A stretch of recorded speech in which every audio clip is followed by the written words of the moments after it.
अरे हमारे तो माँ बाप की देन होती है ना, दिखना करना तो, लेकिन तुम्हारे व्यूअर की चिंता भी है हमें। देखिए, आपका आज की पत्रकार सभा में बहुत बहुत स्वागत है। मैं जयश्री जी और कष्टकरी जनसंघ के बाकी पदाधिकारी भी है, उसी के साथ जो है रिक्शा कष्टकरी बम्बई के, मीरा भाईंदर के, अलग अलग जगहों के अपनी बातें रखने के लिए आए थे।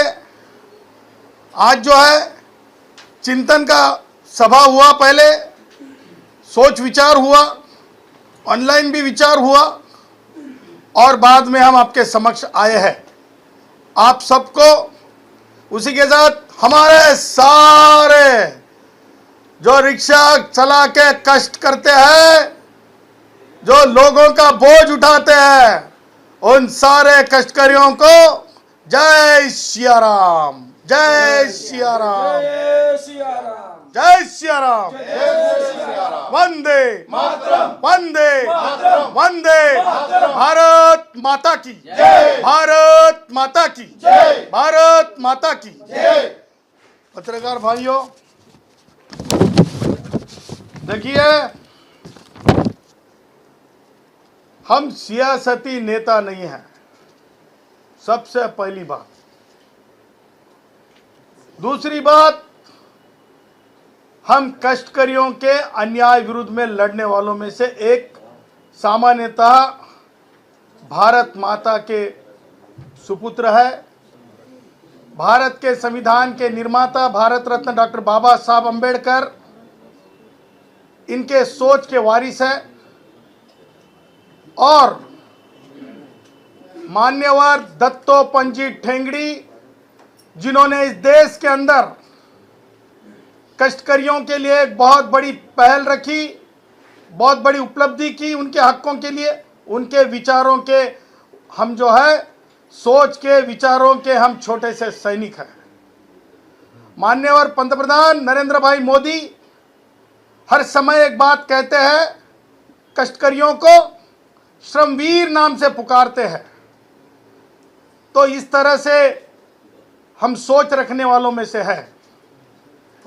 कोई लोग कहेंगे कि ये स्वार्थ है, वो स्वार्थ है, हम कहेंगे एक ही स्वार्थ है, एक ही बात है। तुम अपनी गंदगी दिमाग से निकाल दो, तुम भाषा के नाम पे गंदी राजनीति निकाल दो, यही हमारी बात है और यही हमारी मांग है। कष्टकरी भावांच्या बाबतीत बोलायचं झालं तर आज मैं जानबूझ के मराठी में भी बोलूंगा, हिंदी में भी बोलूंगा, जरूरत पड़े तो गुजराती में भी बोलूंगा, क्योंकि यह देश हमारा है, यह देश हमारा है, यह देश हमारा है। नहीं किसी के बाप का, नहीं किसी के बाप का, नहीं किसी के बाप का, नहीं किसी के बाप का, नहीं किसी के बाप का। राज ठाकरे तुम भी सुनो, यह देश नहीं किसी के बाप का। राज ठाकरे तुम भी सुनो, यह देश नहीं किसी के बाप। प्रताप सरनाइक तुम भी सुनो, यह देश नहीं किसी के बाप का। प्रताप सरनाइक तुम भी सुनो, यह देश किसी नहीं किसी के बाप का। प्रताप सरनाइक तुम भी सुनो, यह देश नहीं किसी के बाप का। तो इसीलिए हम सुनाया है प्रताप सरनाइक को। प्रताप सरनाईकला त्यांच्या वात्रटिकेमध्ये आणि आमच्या गुराख्यांच्या साहित्यानुसार प्रताप सरनाईकच्या कानटळ्या उघडण्यासाठी हा आवाज दिलेला आहे।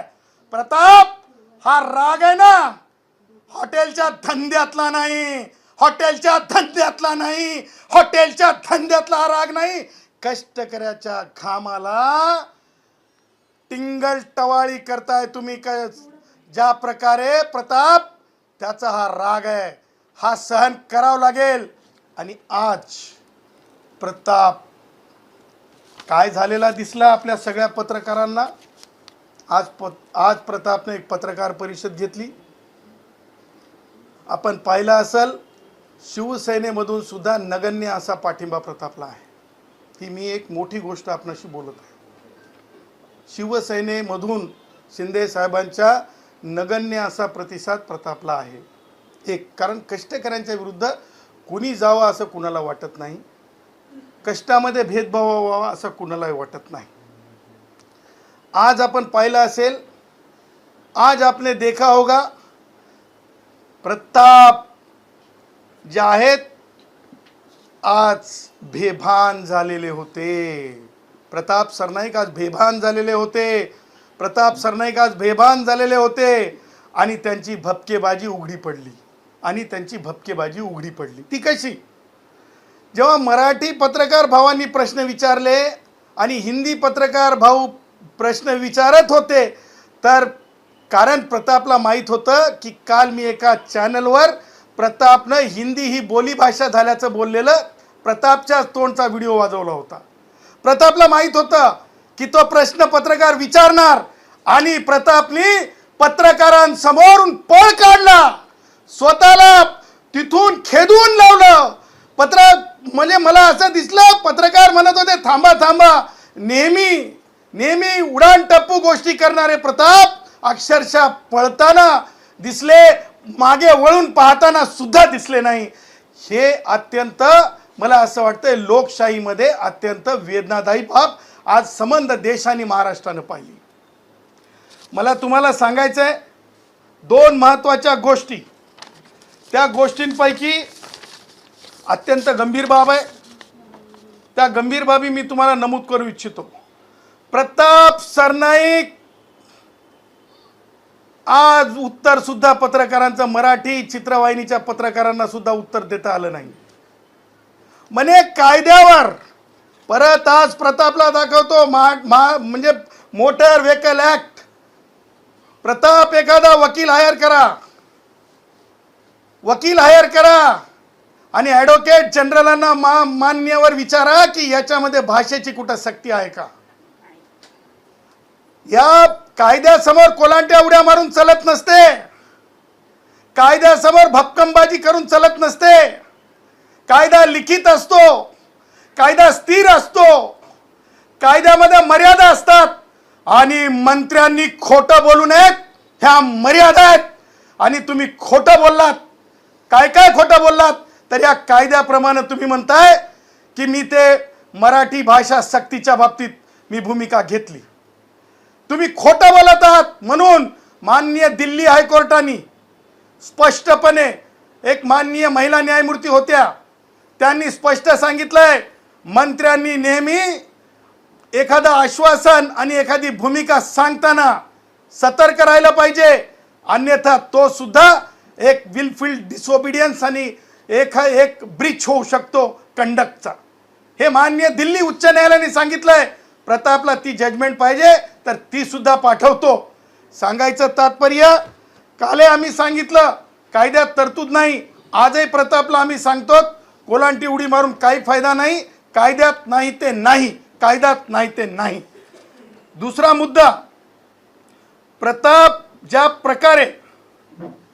प्रकारे हे आपले ते दुसरे असं बोलत आहेत, म्हणजे सन्माननीय माननीय म्हणजे कष्टकऱ्यांचे नेते आपले शरदराव साहेब कोणती भाषा, कुठले महाराष्ट्रातले कुठले किंवा सदावर्ते महाराष्ट्रातले कुठले, हा बोलण्याचा अधिकार प्रतापला नाही. प्रताप ही ब्रीच ऑफ होत आहे. प्रताप हे ब्रीच ऑफ होत आहे. जी शपथ घेतली तुम्ही मंत्री होताना, जी शपथ घेतली तुम्ही आमदार होताना, ममत्व चालत नाही. कान उघडून ऐकायचं, सवय करून घ्यायची, प्रश्न विचारले जातील. कारण दत्तोपंजी ठेंगडींचे वारसदार सरकार आमचे जरी असली तरी कष्टकऱ्यांची कत्तल सहन करणार नाहीत. हे प्रतापनी लक्षात ठेवावं. स्वतःच्या हॉटेलमध्ये किंवा आस्थापनांमध्ये किती मराठी बोलली जाते, 5 स्टार सुविधा देताना हे सुद्धा महाराष्ट्राला एकदा सांगावं प्रतापनं. तो प्रताप सुद्धा सांगावा. नुसतं नाव बदलून घेतलं तर माणूस बदललेल्या नावाचा मोठा होत नसतो. उसके लिए हम गुणरत्न सदा वरते हैं, हम डाकू के खानदान से आते हैं, इसलिए हम सच बोलते हैं, सच बोलने की ताकत रखते हैं. हम ये नहीं बोलते लोगों में जाके क्यों बोले 2 ही कागज ईडी से आए. अरे तुम्हारा खुद का चुनाव का पर्चा तो देखो, उसमें ईडी के बारे में आपने क्या लिखा है भैया. देखो व्यक्तिगत टिप्पणी हमें नहीं करनी है, लेकिन तुमने व्यक्तिगत टिप्पणी की है। तुम मिनिस्टर हो, तुम्हें मर्यादा है।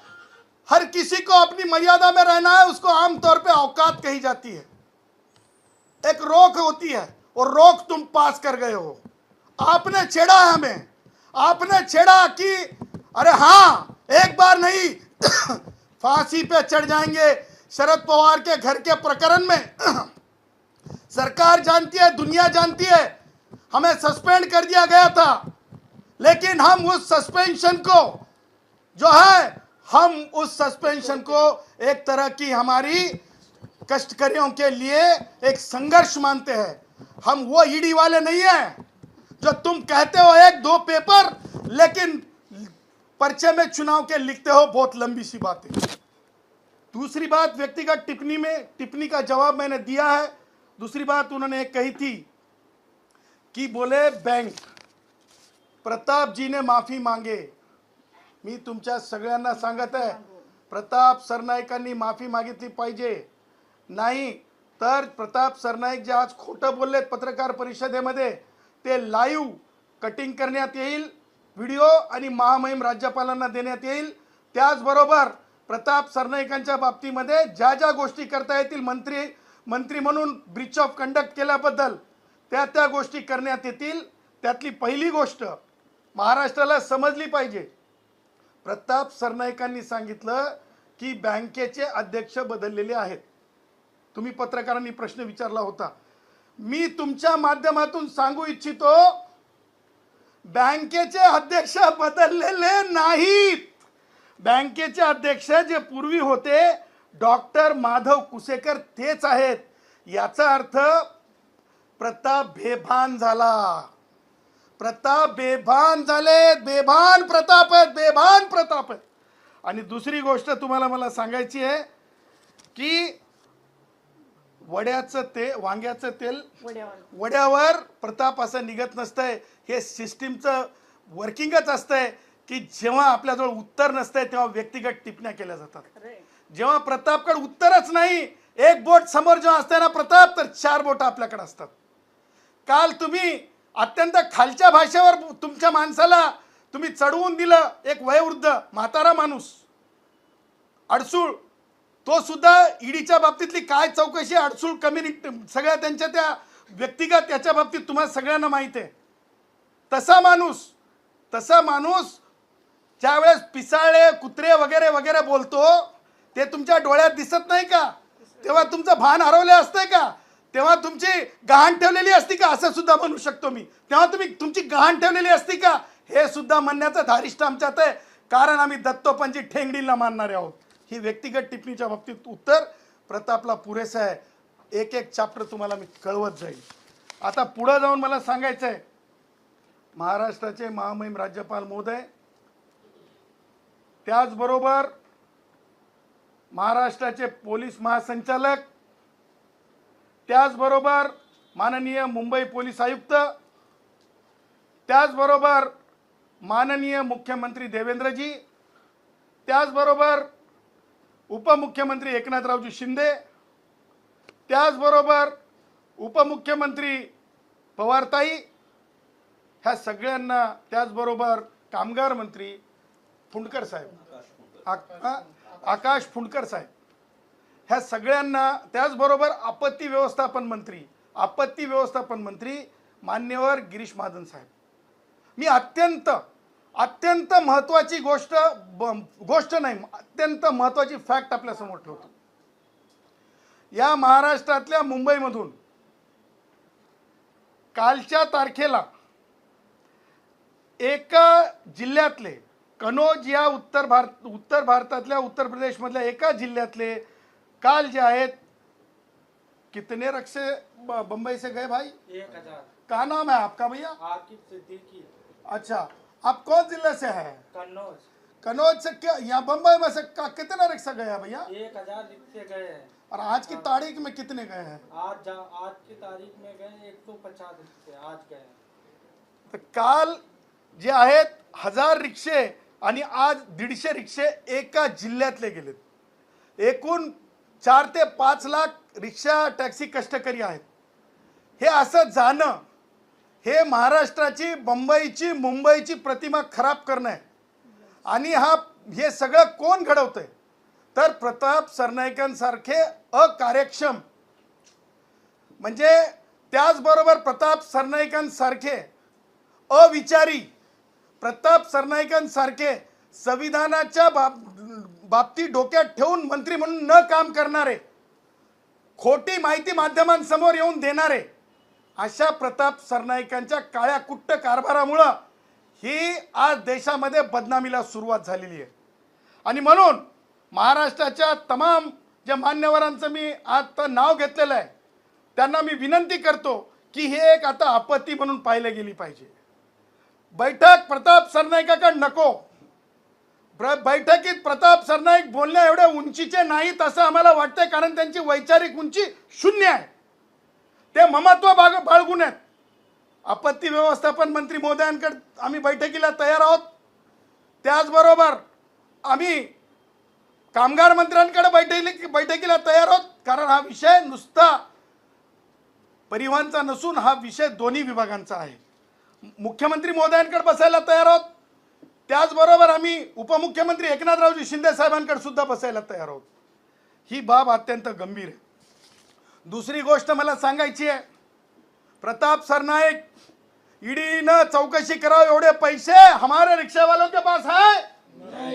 ईडी ने तहकीकात करे इतने पैसे हमारे रिक्शा वालों के पास है? अरे ईडी ने तहकीकात करे इतने पैसे हमारे रिक्शा वालों के पास है? इतना पैसा प्रताप हमारे पास नहीं है यार. हमारे लोग होते हैं ना, रक्षा लेते हैं ना, वो अलग अलग फाइनेंस और बैंक से लेते हैं.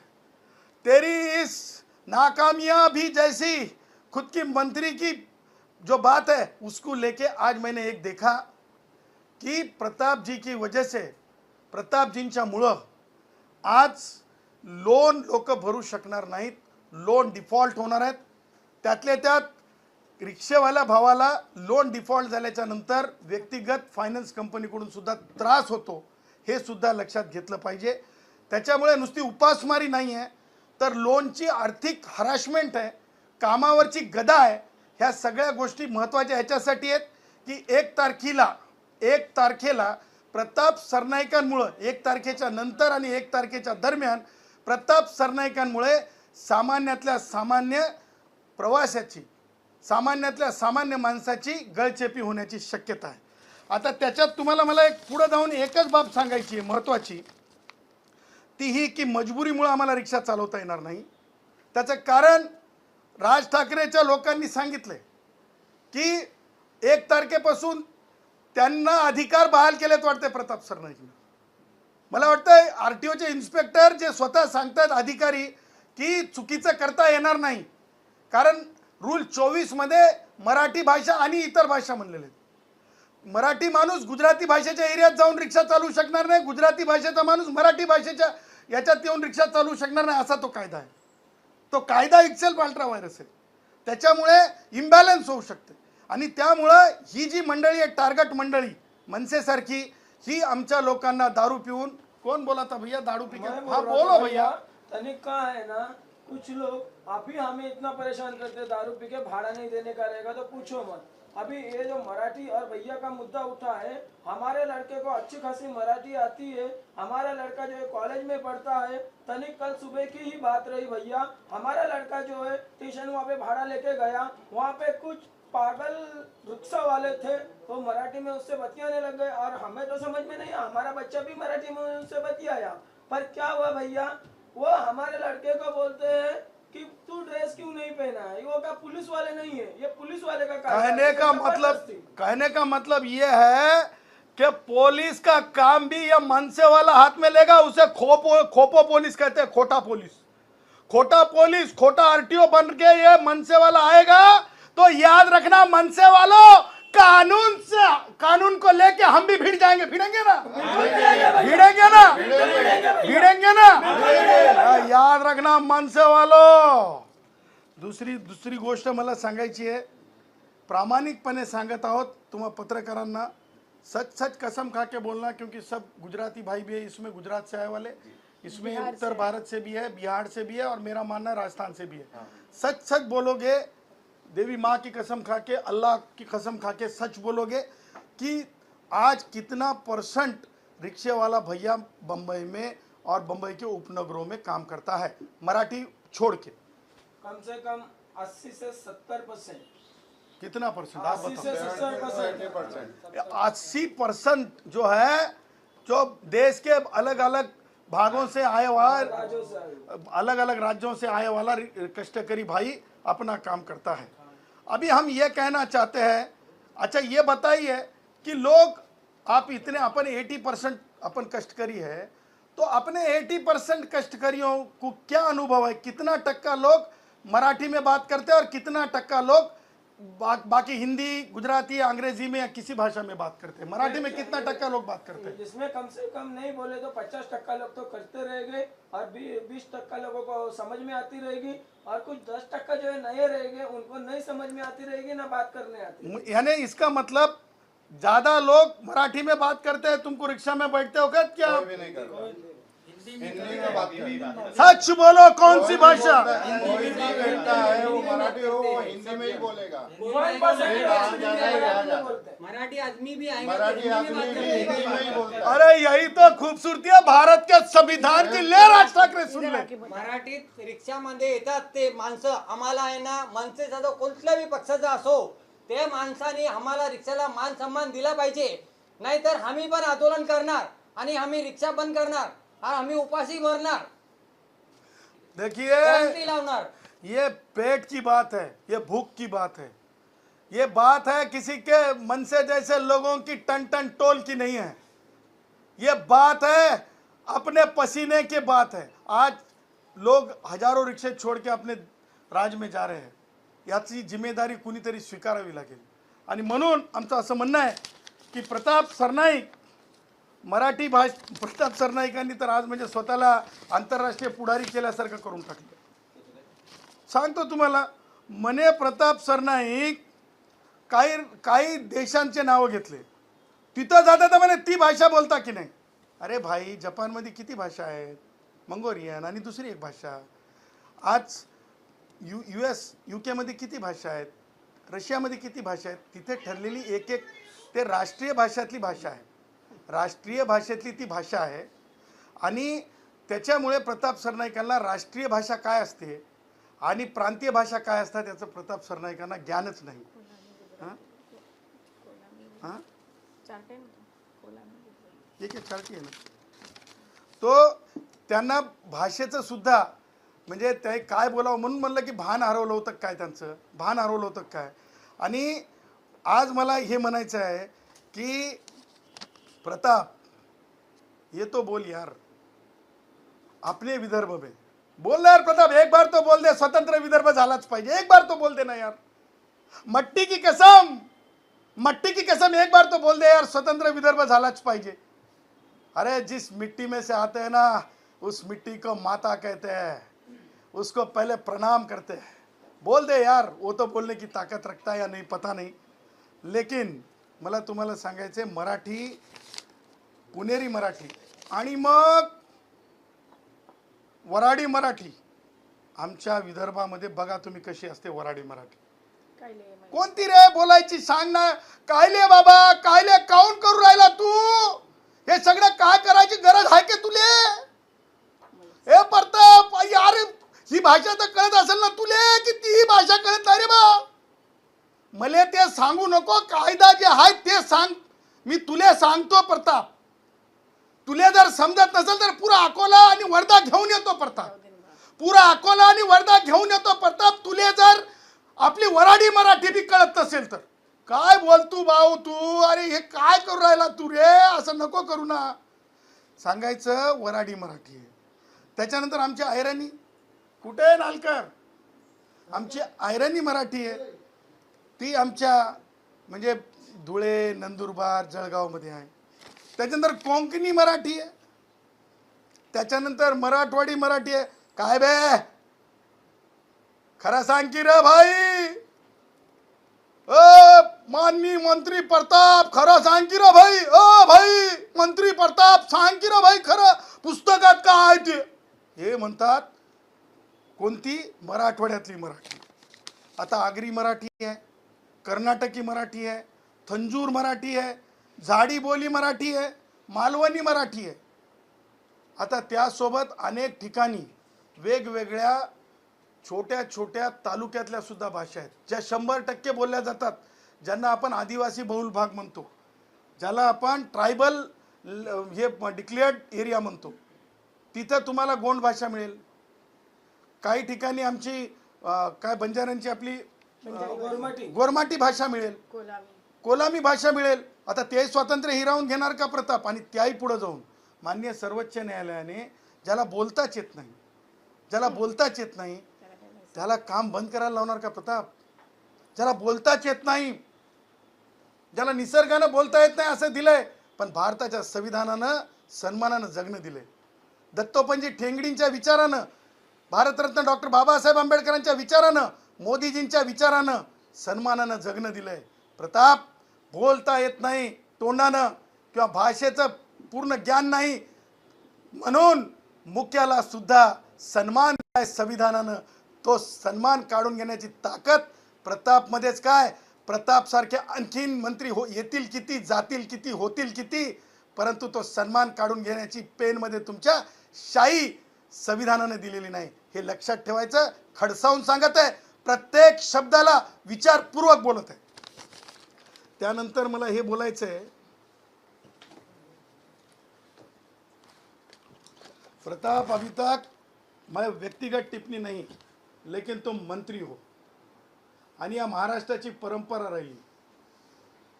महाराष्ट्राचे माजी मुख्यमंत्री अशोक चव्हाण यांच्यावर जेव्हा आरोप झाला त्यावेळेस अशोक चव्हाणांनी राजीनामा दिलेला आहे.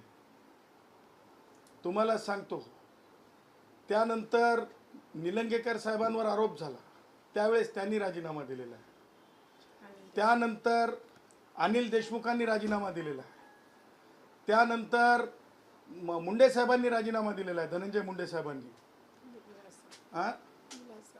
हे सगळ्या लोकांनी ज्यावेळेस ते मुख्यमंत्री होते त्या ह्याच्या वेळेस विलासरावच्या बाबतीत हे सगळे होते.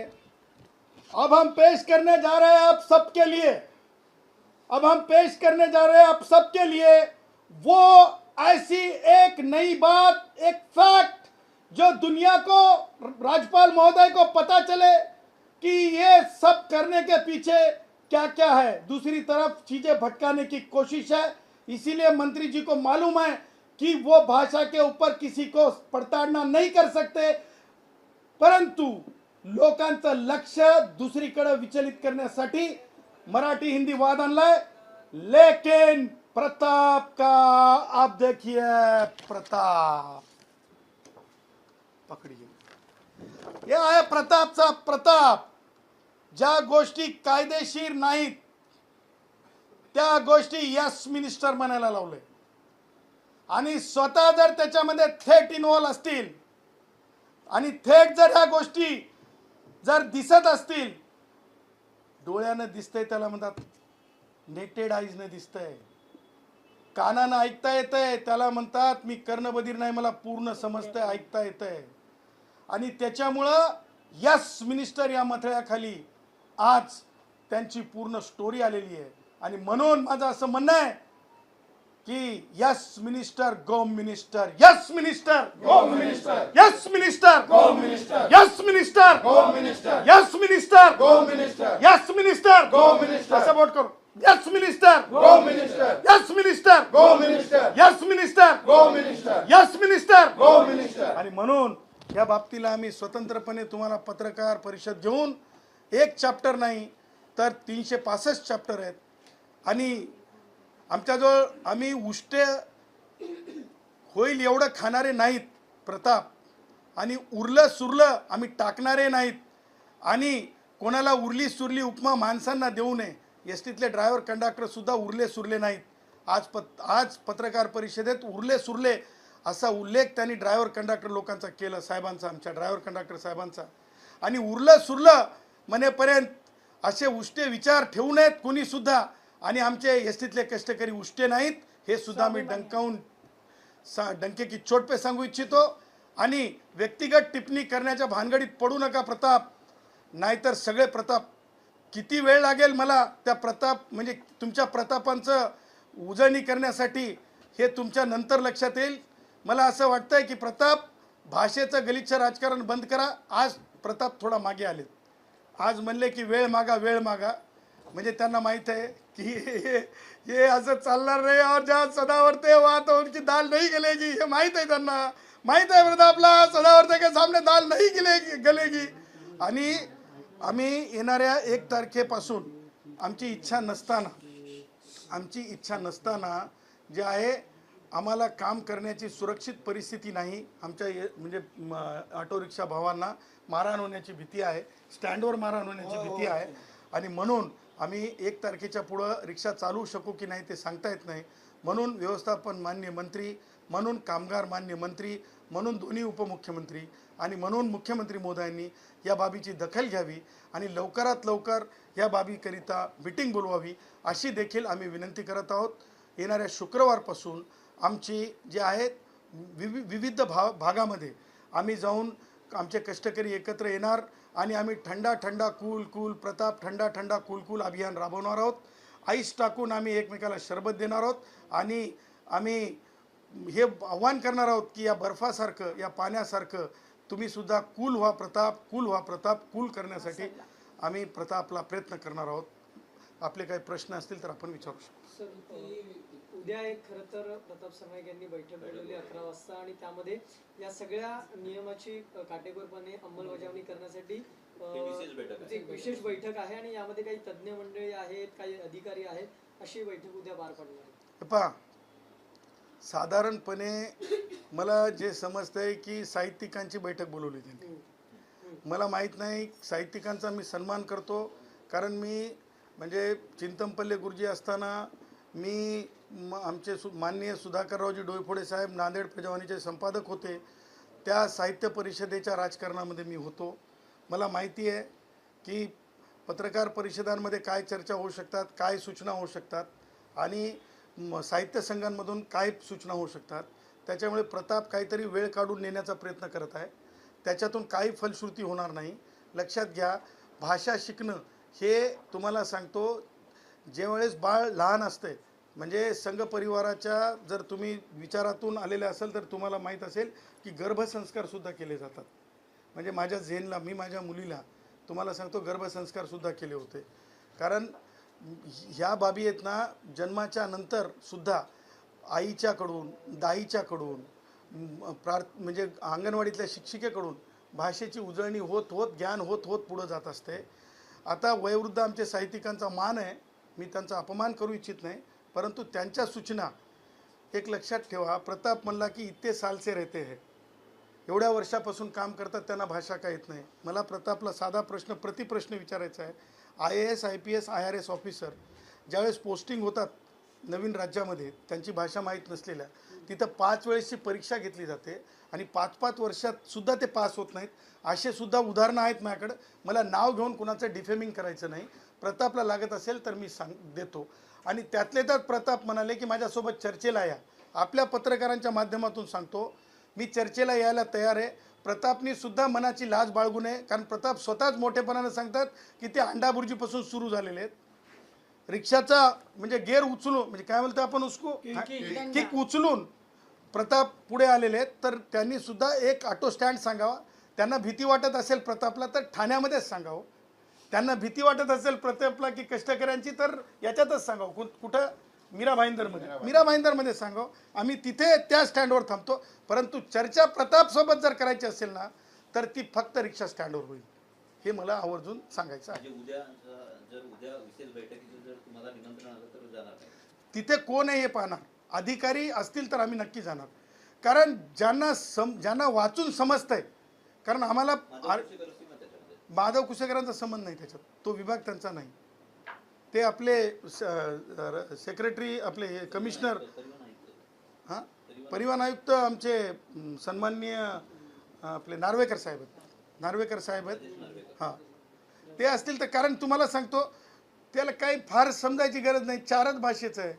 ॲम्बिग्युटी आहे का आणि तसं सक्ती करता येते का? सक्ती करता येत नाही. 2017 मध्ये माननीय उच्च न्यायालयाने सांगितलं, परत सांगायला लागलो, 2017 मध्ये परमिटला सुद्धा तुम्ही भाषेची सक्ती करू शकत नाहीत. हा आरसा आहे, हा आरसा आहे.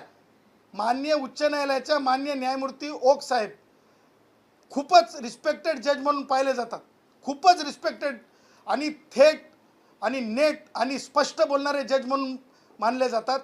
त्या जज साहेबांनी दिलेलं जजमेंट आहे आणि तुम्हाला सांगतो खुली किताब आहे, आरसा आहे, आयना आहे. त्या आयनात तर बघून घ्या प्रताप, आयनात तर बघून घ्या, समजावून येईल की काय तुम्ही चुका करता. या लोकांचा मुळात मराठी शिकण्याला विरोध आहे का? बघा तुम्हाला सांगतो कुणाचाच शिकण्याला कुठंच विरोध नाही. तुम्ही त्या नावावर आमची मारपीट करू नका. तुम्ही आम्हाला मराठीसाठी काय काय सुविधा पुरवणार ते सांगा. मुद्दा काय माहिती आहे का, की ज्या गोष्टी दाईकडून शिकल्या जातात, ज्या गोष्टी आईकडून शिकल्या जातात, ज्या गोष्टी बालवाडीत शिकल्या जातात, अंगणवाडीत शिकल्या जातात, शालेय शिक्षणात शिकल्या जातात, त्या गोष्टी प्रतापनं म्हणल्याबरोबर हवेत शिकल्या जात नसतात. उदाहरणार्थ आपण पत्रकार आहात, आपणाला जर मी असं म्हणलं की गोरमाटी भाषा शिका, आता मी तुम्हाला हे म्हणतो याडी, सांगा मला काय याडीचा अर्थ. याडीचा अर्थ आहे आई. एवढी आहे, एवढी म्हणजे इकडे ये, बाटी खावाच. बाटली खायला म्हणजे जेवला का नाही. लक्षात घ्या, हे एवढं सोपं नाही आहे जेवढं प्रताप समजतंय. राजकारण करणं सोपं आहे. म्हणून एका चित्रवाणीची काल मी एका लाईव्ह डिबेटमध्येच प्रताप वाजवला आणि प्रतापने मान्य केलेलं वाजवलं. तो मान्य करतात. प्रताप काय म्हणून मान्य करतात, माझा मित्र सुद्धा आहेत, ते स्वतःच सांगतात ते माझे मित्र आहेत म्हणून. मी उरलं सुरलं म्हणत नाही प्रतापला. हो मी सांगतो माझे मित्र आहेत ना, माझे मित्र आहेत आणि त्यांच्यामुळेच माझं अजितदादांसोबत बोलणं झालेलं होतं. I always mean life long I will be very thankful to Pratap for that, की अजितदादांसोबत 1 to 1 संभाषण करून देणारे सुद्धा प्रताप आहेत. परंतु हा प्रताप योग्य नाही, भाषेच्या नावावरचा रक्तरंजित प्रताप आहे. सर मनसेनं आता शिकवणी सुरू केली, ज्यांना मराठी येत नाही त्यासाठी शिकवणी सुद्धा काही रिक्षावाल्यांना शिकवणी सुरू केली. माझ्या रिक्षात बसा. माझं साधं म्हणणं आहे, जे मनसेवाली मुलं हे सगळं करत आहेत ना, त्यांना मराठीमध्ये किती मार्क पडलेत त्यांनी त्यांचे की नाही प्रगती पुस्तकं टाकावेत, प्रगती पुस्तकं टाकावेत सोशल मीडियावर. तुम्हाला सांगतो मी अकॅडमिक्समधला माणूस आहे. मी PhD पासून ते बालवाडीतल्या वर्गांपर्यंत मी काय चाललेलं आहे लक्ष ठेवून असणारा सोशल ऑडिट करणारा माणूस आहे. मला माहिती आहे की आज मागील 20 वर्षामध्ये प्रत्येक आई वडील विज्ञान, गणित, इंग्रजी याच्यावर भर देऊन असतात आणि आजच्या परिस्थितीनुसार जर आपण बघितलं तर ह्यांच्यापैकी किती जणांना फर्स्ट क्लासचे मार्क आहेत, सेकंड क्लासचे मार्क आहेत आणि थर्ड क्लासचे मार्क आहेत, ही आधी यांना जाहीर करा म्हणून. त्याच्या पलीकडे जाऊन सांगतो, यांना 40 शब्दाचा काना मात्रा वेलांटी रस्व दीर्घाचा हे लिहायला सांगा, पत्र लिहायला सांगा. हे सगळं आहे ना, हे राजकारणाचा पार्ट आहे. मला हे इट्स रबिश, इट कुड नॉट बी अ टॉपिक. हे डिस्कशनसुद्धा होण्यासारखं नाही आहे. स्थलांतरित होतं आहे कामगारांचं, मजुरांचं, कष्टकऱ्यांचं, हे अत्यंत चुकीचं आहे. दत्तोपंत ठेंगडींच्या विचाराच्या विरुद्ध आहे. ठीक आहे, चलो धन्यवाद. एक प्रश्न राहिला. काल म्हणजे ह्या व्यतिरिक्त तुमच्या या प्रेस कॉन्फरन्सच्या व्यतिरिक्त काल भारतीय जनता पक्षाने एक आंदोलन केलं होतं आणि त्या महिला विधेयकाला जो विरोध झाला, आणून काढण्यात आला, त्याच्या विरोधातलं ते आंदोलन होतं, वरळी परिसरात करण्यात आलं. यात एका महिलेनं या ठिकाणी मंत्री गिरीश महाजन यांना जाब विचारला, त्यांना ताबडतोब रस्ता रिकामा करा, get out from this street असं त्या म्हणाल्या आहेत. त्यांचा रोष होता कारण त्यांचा मुलगा मागे ट्रॅफिकमध्ये अडकला होता म्हणून. या संपूर्ण घटनेवर तुमची काय प्रतिक्रिया? मी एकच सांगतो की म्हणजे लोकशाहीमध्ये प्रत्येकाला आंदोलन करण्याचा अधिकार आहे आणि माझ्या माहितीप्रमाणे कालचं आंदोलन हे म्हणजे न्याय हक्कासाठी महिलांच्याच होतं आणि लोकशाहीमध्ये, डेमोक्रेसीमध्ये रस्त्याने चलत जाण्याचीच प्रथा आहे, म्हणजे हवेतून कोणी जात नसते. आणि तिसरी महत्त्वाची गोष्ट म्हणजे की व्यक्त होण्याची एक पद्धत आहे, एक परंपरा आहे, एक डिग्निटी आहे. आणि मला असं वाटतं की हातामध्ये मोबाईल आहेत आपल्या, स्वतःचा रील करून घेताना मला दिसल्या त्या, असं हातात धरून रील करत होत्या, स्वतःची सुद्धा रील करत होत्या त्या, आपण जर मायन्यूटली पाहिलं तर. आणि मला असं वाटतं आहे की आपण स्वतःचा मोबाईल स्वतः घेऊन काही असू ते, मी काय म्हणत होतो हेपा मी काय म्हणतो ते तुमचं एक मत आहे, माझं एक मत आहे. माझं मत मांडण्याचा अधिकार आहे की नाही मला, कारण मी जे पाहिलं, मी सूक्ष्म आहे, मी मायन्यूट आहे. मी इन्व्हेस्टिगेटिव्ह त्याच्यामध्ये इंटेन्शन आहे ना. तुम्हाला लगेच TRP साठी सोडून द्यावं लागतं, पण मी जे आहे ना मी बारकाईनं पाहिलेलं आहे आणि त्याच्यामुळे मला असं वाटतं की काही रिसर्चर उद्यापर्यंत त्याच्यावर रिसर्च करत आहेत आणि मला असं वाटतं की उद्या कदाचित तुम्हाला त्या रिसर्चरची भेट होईल. वकील म्हणून तुमचं काय मत? माझं वकील म्हणून हेच मत आहे की आपण व्यक्त होणं एक हक्क आहे, परंतु आपण विनाकारण म्हणजे आता ही गोष्ट सुधारू शकते हे माहीत असताना, ही गोष्ट सरळ होऊ शकते हे माहीत असताना मला असं वाटतं अपमानजनक टिप्पण्या करून हे योग्य नाही. व्यक्त होणं अपमानजनक टिप्पण्या करून योग्य नाही. दुसरा एक आणखी प्रश्न आहे की 17 तारखेला माडाच्या संदर्भात एक कार्यक्रम होता, मोतीलाल नगर पुनर्विकास संदर्भात. त्या कार्यक्रमामध्ये माडाचे उपाध्यक्ष संजीव जायस्वाल हे सादरीकरण करत होते. त्यामध्ये एक मुस्लिम युवक आता अशा प्रकारचा एक हे धरून होता. माडा VP संजीव जायस्वाल यांचं ज्या प्रकारे उर्मट वर्तन आलंय, तुझे उठा के लेके जाऊंगा, घुसखोर अशा प्रकारचं वक्तव्य आलंय. एका IAS अधिकाऱ्याकडून असं प्रकारचं वर्तन कसं बघताय? देखिए भाई, जायसवाल जी ने क्या बोला ये मैंने देखा नहीं है. मैं ज़रूर टिप्पणी करूँगा, लेकिन पहले वो देखूंगा. सर, आपल्यासोबत जे रिक्षा चालक आले त्यांच्या हाताच्या फळ्या घेतात काही नाही, शब्दांना रेड केलं. ते तुम हे लक्षवेधीसाठी म्हणजे काय लक्षवेधी वाटाव लक्षवेधी लक्षवेधी आहे, कुणाची लाल लक्षवेधी आहे. आम्ही ते बोलू ना नंतर, पुढच्या प्रेसमध्ये बोलू, पुढच्या प्रेसमध्ये बोलू. चल ठीक आहे. आमच्या कष्टकऱ्यांची एवढी कस्टडी तुम्ही घेऊ नका, ते मंत्री तर घेतच आहे.